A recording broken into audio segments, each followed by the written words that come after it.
আসসালামু আলাইকুম সবাইকে। আজ আমি বের হয়েছি একদম ভোরবেলায়, যাত্রা করছি সিলেটের বিখ্যাত সাদা পাথরের দিকে।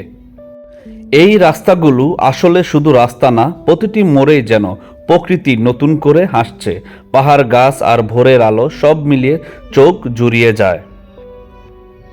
অবশেষে পৌঁছে গেলাম সাদা পাথরে। সূর্যের আলো পড়তেই সাদা পাথর যেন আরো উজ্জ্বল হয়ে উঠেছে। এ দৃশ্য লাইভ দেখলেই মনে হয় সব কষ্ট ভুলে যাই। অপূর্ব অপূর্ব চারদিকের এই অসাধারণ দৃশ্যগুলো। যারা প্রকৃতি ভালোবাসেন তাদের জন্য সাদা পাথর অবশ্যই একবার ঘুরে দেখার জায়গা। নৌকায় ওঠার জন্য সামনের দিকে যাচ্ছি।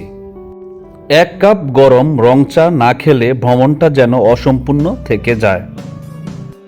এই হলো লন্ডনী সাপ। নৌকায় উঠলাম, নৌকা থেকে চারদিকের পরিবেশ, তার মাঝে একটু পোজ দিলাম। আর দূর থেকে দেখা যাচ্ছে অপূর্ব সব দৃশ্য। স্বচ্ছ পানি, তার মধ্যে নৌকা আসা যাওয়া, আর দূর থেকে মেঘালয় পাহাড়। চারদিকের পরিবেশ অপূর্ব। আবারও একটু পোজ দিলাম। আর হচ্ছে খুঁটিনাটি মজা আমাদের মধ্যে হচ্ছে। স্বচ্ছ পানি চারদিকে, এই যেন এক সুন্দরের লীলাভূমি। প্রকৃতির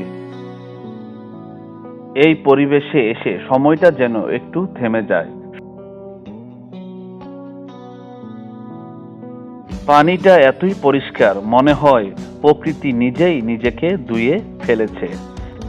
এটা প্রকৃতির দেওয়া এক নীরব উপহার। যদি ভিডিওটি ভালো লাগে অবশ্যই লাইক, কমেন্ট, শেয়ার করবেন আর পাশে থেকে সাপোর্ট করবেন।